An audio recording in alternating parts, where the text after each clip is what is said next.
마태복음 28장 9절, 10절 개역개정과 세번역으로 우리 한 번씩 교독하도록 함께 봉독하도록 하시겠습니다. 마태복음 28장 9절, 10절 개역개정 먼저 읽도록 하겠습니다. 함께 읽겠습니다. 시작. 예수께서 그들을 만나 이르시되 평안하냐 하시거늘 여자들이 나아가 그 발을 붙잡고 경배하니 이에 예수께서 이르시되 무서워하지 말라. 가서 내 형제들에게 갈릴리로 가라 하라. 거기서 나를 보리라 하시니라. 아멘. 세번역으로 우리 한 번 더 함께 봉독하도록 하겠습니다. 시작. 그런데 갑자기 예수께서 여자들과 마주쳐서 평안하냐 하고 말씀하셨다. 여자들은 다가가서 그의 발을 붙잡고 그에게 절을 하였다. 아멘. 10절 한번 읽겠습니다. 그때에 예수께서 그 여자들에게 말씀하셨다. 무서워하지 말아라. 가서 나의 형제들에게 갈릴리로 가라고 전하여라. 그러면 거기에서 그들이 나를 만날 것이다. 아멘. 오늘 부활절, 부활주일입니다.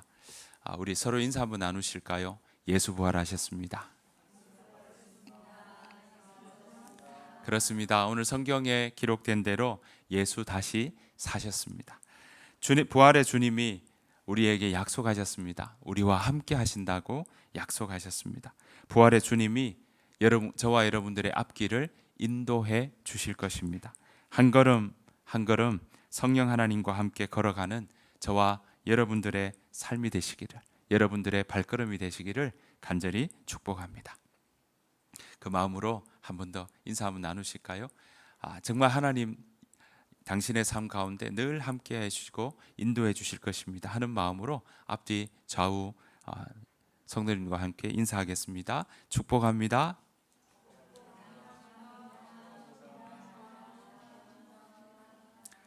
하나님께서 오늘 비대면으로도 함께 하시는 여러분에게 함께 하시고 세상 끝날까지 지켜보아여 주실 줄 믿습니다. 그러한 은혜가 가득하시기를 간절히 축복합니다. 우리가 그렇게 그 약속의 말씀을 믿고 또 오늘 성경이 이야기하는 그 약속의 말씀을 따라 살아가는 삶을 살아가는데, 그럼에도 불구하고 우리의 삶 가운데는 자꾸 걱정이 생기고 염려가 늘 우리에게 닥쳐올 때가 있습니다. 두려움이 자꾸 많아지죠. 경험하면 할수록, 시간이 가면 갈수록 이전보다 경험해서 더 잘할 것 같은데 오히려 더 조심스러워지고 더 걱정이 많아질 때가 있습니다. 이 일이 잘 될까 하는 마음 때문에 그렇죠. 여러분들은 어떠신가요? 여러분들 삶 가운데 여러분들은 세월이 갈수록 더 걱정이 없어지나요? 아니면 점점 가면 갈수록 걱정이, 염려가 더해지나요? 어쩌면 예전의 걱정과 염려의 종류보다 세월이 갈수록 또 여러분들이 인생을 살아가는 가운데 더 염려가 많아지고 걱정이 많아지는데, 그 걱정의 종류와 색깔들이 달라진다는 것도 아마 경험하실 거라고 생각합니다. 앞날을 생각하면 다 잘 살고 싶거든요. 다 행복하고 싶거든요. 그런데 그런 생각들을 가지면 가질수록 우리가 불안해지고 그리고 걱정이 많아집니다. 내 힘으로 할 수 있으면 괜찮은 것 같은데 걱정을 해소할 수 없다고 생각이 될 때, 그때 우리에게 문제가 생기죠. 염려가 두려움으로 바뀌고 바닥을 치게 됩니다. 더 실망스러운 사실은요, 이 고비를 넘으면 나아질까 싶다가도 이 고비 넘고 나면 또 다른 고비와 또 다른 산처럼 그런 우리 가운데 문제들이 다가오더라라는 것입니다. 제자들도 예수님이 십자가에 못 박히셨을 때 두려웠습니다. 오죽하면 베드로는요 3번이나 그렇게 부인했습니다. 마지막에는 뭐합니까? 맹세하고 저주하고 부인하여 가로되 나는 예수님을 모른다, 이렇게 이야기를 했던 것이죠. 그런데 십자가에 못 박히신 것으로 예수님이 끝나지 않았습니다. 만약 예수님이 십자가에 못 박히신 것으로 끝났다면 우리는 여기에 모여 있고 오늘 예배 드리는 것 아무 의미 없는 일일 수 있다라는 것이죠. 예수님은 약속하신 대로 사흘 만에 부활하셨고 죽었다가 살아나는 것이 무엇인지 우리에게 먼저 보여주셨습니다. 그리고 우리가 앞으로 영원히 살아간다는 영생이 무엇인지 우리에게 가르쳐 주셨고요. 그 일들을 다 이루셨다라고 말씀하셨습니다. 사람은요, 이 죽음을 생각할 때 가장 그 삶의 가치를 가치 있게 생각할 수 있다라는 거죠. 그래서 자기 개발이나 이런 데 보면 또 세븐 헤빗 같은 데도 보면요, 본인이 어떤 부분에 가치를 둘 거냐 할 때 이런 질문들을 해요. 내가 이제 곧 죽는다라고 할 때 그 죽음 앞에 섰을 때 가족들, 사랑하는 가족들 앞에서 어떤 말 하고 싶냐. 7가지 그 세븐 헤빗에서 이야기 중에 한 대목이 이런 대목이거든요. 왜 죽음에 대한 이야기를 할까? 죽음을 바로 앞두고 있을 때 가족들 또 가장 사랑하는 사람들이 앞에 있을 때 내 삶이 어땠다, 내 인생이 어땠다, 내가 어떤 삶을 살았다고 이야기할 때 어떤 이야기를 하고 싶냐, 이런 걸 이제 질문하도록 또 그걸 한번 적어보도록 한다는 거죠. 왜냐하면 죽음 앞에 딱 놓일 때 내 삶을 다 돌이켜 보았을 때 내 마음이 내가 어떤 삶을 살았고 나는 이런 삶을 살았다고 얘기하고 싶어 하는 그 말이 가장 우리 삶에 가치 있게 소중하게 이야기할 수 있는 부분이다라는 거죠. 죽음을 생각할 때 우리의 삶이 가장 농밀해진다라고 이야기할 수 있다는 겁니다. 예수님은 그 죽음을 우리에게 죽음이 끝이 아니라는 걸 우리에게 보여주셨고 그 죽음을 뛰어넘는 부활의 이야기를 오늘 우리에게 보여주셨고 또 그 길을 열어주셨던 것입니다. 부활하셨다는 건요, 누구에게나 찾아오는 죽음을 새롭게 볼 수 있는 시각을 열어줍니다. 부활하신 후 처음으로 제자들에게 하신 말씀이 바로 오늘 함께 읽은 9절입니다. 마태복음 28장 9절 말씀인데요. 같이 한번 앞부분 읽어보시겠습니다. 시작. 예수께서 그들을 만나 이르시되 평안하냐 하시거늘. 예수님이 십자가에 돌아가시고 사흘 만에 부활하셔서 오늘 새벽에 부활하셨다고 한다면 사람들이 막 찾아갔는데 없을 그때 제자들에게 이렇게 물으시죠. 평안하냐? 첫 마디가 이거였습니다. 구약에서도 뭐라고 합니까? 내가 너에게 주는 것은 재앙이 아니요 평안이다 라고 말씀하셨던 거죠. 그러니까 평안하냐? 라고 묻는 그 첫 마디, 다른 말로 하면요, 잘 있었느냐? 라는 겁니다. 어쩌면 제자들을 비롯해서 예수님을 추종했던 사람들은요, 예수님의 십자가에 처형당하실 줄을 꿈에도 몰랐던 겁니다. 생각도 못했던 거죠. 십자가는 당시 사람들에게는 아주 저주받은 형벌이었습니다. 끔찍한 형벌이었고요, 다 피하고 싶은 자리였기 때문에 그렇습니다. 그러니까 저 십자가에서 죽는 건 소위 말해서 저주받은 죽음이야. 인간의 죽음이 아니야. 피해야 되는 죽음이야. 소위 말해서 개죽음이야 라고 사람들은 생각했던 형벌이 십자가에 달리는 죽음이었습니다. 그런데 예수님이 십자가에 달려서 돌아가시니까, 죽으셨으니까 사람들은 너무나도 충격이었던 거죠. 그동안 사람들 치유받았어요. 사람들은 고침받기도 했어요. 오병이어의 모습으로 보리떡 5개와 물고기 2마리로 5,000명이나 먹고도 남는 일이 있었어요. 무리를 걷는 예수님도 보았단 말입니다. 그래서 사람들은, 제자들은 우리가 생각했던 메시아가 바로 예수님이시구나. 정말 지금 이 상황을 다 바꾸실 수 있는 분이 바로 예수님이시구나. 그 생각을 했던 거죠. 그래서 그들은 따라갔고요. 또 만약에 이 나라를 뒤집을 때 우리가 거기에 있으면 한 자리 차지할 수 있지 않을까, 이런 생각들도 그 가운데 했었던 것입니다. 그런데 지금 뭐합니까? 십자가의 저주의 형벌 자리에 예수님이 달리시니까 이들은 너무나도 두려웠던 겁니다. 걱정이 많았던 거죠. 왜냐하면 이제 예수님이 돌아가셨으니까 우리가 지금까지 따라왔던 2년, 3년에 함께 했던 그 삶은 이제 아무것도 아니구나 라고 생각을 했던 부분도 있는 거죠. 게다가 예수님이 십자가에 달리셨으니까 예수님을 따라왔던 많은 사람들도 혹시나 자기에게도 잡히는 일이 있지 않을까, 이 사회를 아주 혼란스럽게 만든다고 바리새인과 서기관들은 생각을 했으니까 아예 그 추종자들까지 다 붙잡아서 아주 혼을 내줘야 되겠다라는 그런 마음들이 있다면 나한테도 혹시 불똥이 떨어지지 않을까라는 생각을 할 수도 있다라는 거죠.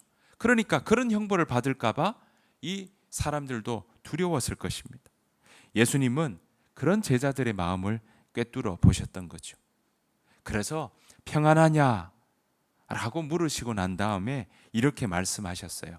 자, 28장 10절입니다. 우리말 성경으로 한번 읽어보겠습니다. 그러자 예수께서 그들에게 말씀하셨습니다. 두려워하지 말아라. 여러분, 그 마음 가운데 뭐가 있다고요? 두렵다고요. 그러니까 예수님이 지금 두려워하지 말아라 라고 하시는 거예요. 여러분, 내 마음이 아무것도 두렵지 않는데 두려워하지 말아라 하면 무슨 소리입니까? 이러겠지만 지금 이들 가운데 두려움이 있으니까, 그들이 걱정이 있으니까 예수님이 그들에게 그 마음을 보시고 말씀하시는 거예요. 두려워하지 말아라. 그러니까 그들은 지금 예수님 때문에 자기들에게도 지금 사람들이 와서, 로마 그 병들이 와서, 또 종교에 있는 많은 사람들이 와서 자기들을 재판에 넘기거나, 그리고 그 일들로 인해서 자기들이 지금 그런 종교 재판에 들어갈 수도 있다라는 생각들을 하니까 우리 이제 어떻게 살아갈까 하는 고민들이 그 가운데 있었던 거죠. 그런 걱정과 염려들이 그 가운데 있었던 겁니다. 사랑하는 성도 여러분, 두려워하지 말아라 할 때 그들은 두려웠고요, 걱정과 염려가 그 가운데 있었다는 사실을 반증해 주는 일입니다. 여러분, 그러한 두려움과 염려, 그거 비단 제자들만의 이야기일까요? 우리가 이 세상을 살아가는 동안 두려움이 안 생길 수 없습니다. 그러나 그 두려움에 사로잡혀 사느냐, 아니면 두려움을 다스리며 사느냐, 그건 우리가 선택하고 결정할 수 있는 것입니다. 성경은요, 우리에게 두려움을 뛰어넘을 수 있는 방법까지 알려주고 있습니다. 우리에게 두려움이 생긴다는 걸 성경도 우리에게 늘 이야기합니다. 두려움이 생기니까 두려워하지 말아라라고 이야기하는 거죠. 그러니까 우리는 일상 속에 두려움이 생길 수 있다라는 겁니다. 그런데 두려움에 사로잡혀서 사는 인생이냐, 아니면 두려움이 다가오지만, 걱정이 생기지만, 왜? 우리가 앞길을 모르니까 두려움이 생기고 걱정이 생기는 거죠.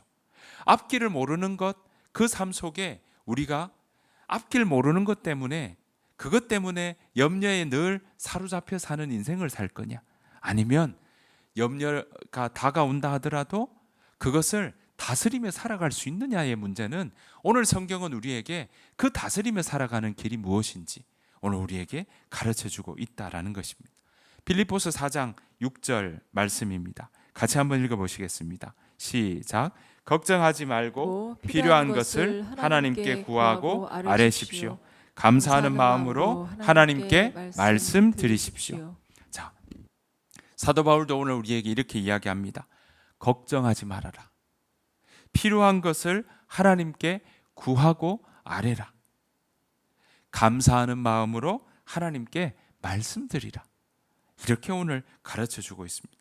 걱정하는 마음이 들 때 우리는 하나님께 구하고 아뢰라. 그 방법을 알려주고 있는 것입니다. 여러분, 걱정이 많으십니까? 두려움이 있으십니까? 오늘 성경은 우리에게 가르쳐 줍니다. 하나님께 아뢰라. 하나님께 이야기하라. 하나님께 기도하라고 오늘 우리에게 성경은 말씀하고 있습니다. 여러분, 그래서요, 기도는 늘 하는 거고요. 또 기도는 우리의 삶 가운데 배워가며 하는 겁니다. 여러분들의 삶 가운데 기도가 화려해야만 하나님이 받으시는 것도 아닌 거죠. 우리의 아뢰고 이야기하는 것처럼 여러분들이 그렇게 함께 하나님 앞에 아뢰며 나아가는 겁니다. 태어나면서부터 잘하는 사람 없습니다. 그래서 배우고 익히는 겁니다. 매번 배우는 거예요. 세월이 가면 갈수록 안 배울 것 같지만 늘 배우는 겁니다. 기도도 마찬가지예요. 여러분, 기도하다 보면 여러분 걱정을 다스리는 것도 단번에 이루어지는 것이 아니라 또 우리의 불안도, 우리의 염려도 그것을 잘 만지고 다스리는 것, 그건 날마다 배워가는 거예요. 그래서 그 염려와 불안도 우리가 기도하며 아뢰며 하나님 앞에 이야기하며 하나님 내가 이거 어떻게 할까요? 때로는 이번에는 이것 때문에 내가 눌려 살았다면 그 다음 상황들이 왔을 때, 그 다음 염려가 왔을 때, 그러한 불안이 왔을 때 때로는 그것 이번에는 좀 잘 넘겼어. 그런 모습으로 배우고 익혀 나가는 겁니다. 여러분 그렇게 하면 그런 상황 가운데 오늘 중요한 것은 하나님 앞에 하나님이 늘 우리와 함께 한다는 그 마음 잃지 않는 것, 그것이 오늘 우리에게 말씀하시고 가르쳐 주시는 걱정에 매여 살지 않고 다스리고 두려움에 무서움에 매여 살지 않고 그것을 내가 잘 관리할 수 있고 통제할 수 있는 삶을 오늘 우리에게 가르쳐 줍니다. 여러분 그렇게 하나님 앞에 아뢰면 어떤 일이 일어날까요? 너무나 잘 아는 구절인데요. 그 다음 4장 7절입니다. 같이 한번 읽겠습니다. 시작. 그러면 우리 주 예수 그리스도 안에서 그 어느 누구도 승량할 수 없는 여러분의 마음과 생각 가운데 풍성이 임할 것입니다. 자, 여러분 아뢰고 나니까 뭐가 온다고요? 그러면 주 예수 그리스도 안에서 그 어느 누구도 측량할 수 없는 뭐가 온다고요? 평안이 여러분의 마음과 생각 가운데 풍성이 임할 것입니다. 하나님 이거 주시는 거예요. 여러분들의 지금 걱정이 있다는 것 바울도 인정하고 있습니다. 그러니까 걱정하지 말아라고 이야기하는 거죠. 걱정하지 말고 여러분들이 필요한 것을 하나님께 구하고 아뢰십시오.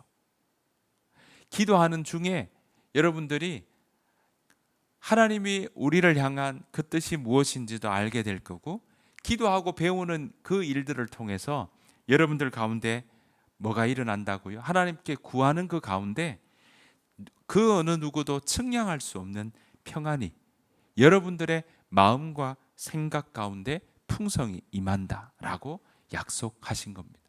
여러분 불안하고 여러분의 주변 상황이 아무리 힘들어도요, 여러분은 가운데 어떤 마음과 생각에 평안하면 주변 상황이 문제가 꼬이고 꼬여도 산적한 일들이 여러분 앞에 다가온다 할지라도 여러분 마음과 생각이 평안해지면 그러면 그 문제가 문제같이 보이지 않게 됩니다. 당당하게 담대하게 또 담담하게 그 일들을 헤쳐나갈 수 있을 것입니다. 사랑하는 성도 여러분, 모세도요 하나님이 부르실 때 두려웠습니다. 성경에 나오는 많은 믿음의 사람들에게도 두려움이 그들 앞에 다가올 때가 있습니다. 그러나 여러분 기억하십시오. 예수님의 부활을 믿는 믿음의 사람은 두려움을 다스릴 수 있습니다. 두려움을 다스리는 건 우리가 하나님 그 말씀을 내 마음에 두는 것이고 하나님 앞에 아뢰고 구할 때 여러분들의 마음 가운데 평안이 더해지는 것입니다. 여러분 왜냐하면 죽음을 넘어서서 다시 부활하신 그 하나님께서 우리와 함께 하신다고 약속하셨기 때문입니다. 그리고 여러분 그 말씀을 자꾸 성경의 말씀을 자꾸 먹으면요, 여러분들도 뭘 먹느냐에 따라 왜 많이 먹느냐에 따라 살이 찌기도 하고 막 되잖아요. 마찬가지인 거예요. 하나님의 말씀을 자꾸 먹다 보면 여러분 마음 가운데 자꾸 담대해집니다. 내가 이겨낼 힘이 생기는 겁니다. 자꾸 사람의 생각을 먹으면요, 여러분 마음이 자꾸 흔들립니다. 앞길이 안 보이니까 사람의 생각을 먹으면 자꾸 점치려고 해요. 주변의 이야기를 자꾸 들으면, 주변의 사람 이야기를 자꾸 들으면 내가 잘 될 것 같지만 더 필요할 것 같고 더 갈증 납니다. 하지만 하나님의 말씀을 듣고 하나님의 말씀을 자꾸 먹으면 여러분의 삶 가운데 하나님께서 말씀이 자꾸 내 마음에 가득 차면 여러분 마음과 생각이, 하나님께서 말씀이 주는 힘이 뭐냐면 여러분의 마음을 평안하게 지켜줍니다. 그래서 예수님이 부활하신 이후에 첫 번째 하시는 말씀이 나는 너에게 평안을 너에게 주노라. 여러분 어쩌면 여러분의 앞길 가운데, 살아가는 길 가운데 가장 중요한 중에 하나가 뭐냐면 평안 아닐까요? 여러분 어떤 재물이 많고 어떤 권력이 많아도 여러분 마음이 평안하지 않으면 그거 다 소용없는 일이 되고 만다는 사실입니다. 오늘 예수님은 우리에게 말씀하십니다. 평안하냐? 여러분 평안하십니까? 오늘 예수님은 우리에게 말씀하십니다. 내가 너희에게 평안을 주는다. 세상이 주는 평안이 아니다. 내가 너희에게 주는 평안은, 오늘 우리에게 주시는 그 평안은요, 우리로 하여금 두려움을 다스릴 수 있게 하고 염려와 걱정에 사로잡힌 인생이 아니라, 걱정이 다가오죠. 문제가 생기죠. 생각지 못한 일이 일어날 때가 있습니다. 하지만 그 일에 매여 사는 게 아니라 그 일을 다스리며 믿음 가운데 그렇게 살아가도록 우리를 이끌어 주신다는 사실입니다. 사랑하는 하임교회 성도 여러분, 저와 여러분들의 인생 가운데 두려움이 다가온다 할지라도 오늘 예수님은 말씀하십니다. 무서워하지 말아라. 두려워하지 말아라. 내가 너희에게 평안을 준다. 하나님이 함께 하시는 그 자리가 평안의 자리인 줄 믿습니다. 하나님의 말씀을 여러분들이 먹는 그 자리가 여러분들이 측량할 수 없는 평안이 여러분들의 마음과 생각을 지켜주시는 일들이 일어날 것입니다. 그 예수님은요, 부활하셨습니다. 다시 사셨습니다. 그리고 우리에게 그렇게 다시 사는, 죽음을 뛰어넘는 그 영생의 길이 우리 가운데 열려 있다는 걸 직접 보여주셨고 약속하셨습니다. 우리가 이 땅에 살아가지만 그 약속의 말씀을 믿고 우리가 그 약속의 말씀을 붙잡고 날마다 평안의 길로, 빛 가운데로 살아가는 저와 여러분들의 삶이 되시기를 간절히 축복합니다.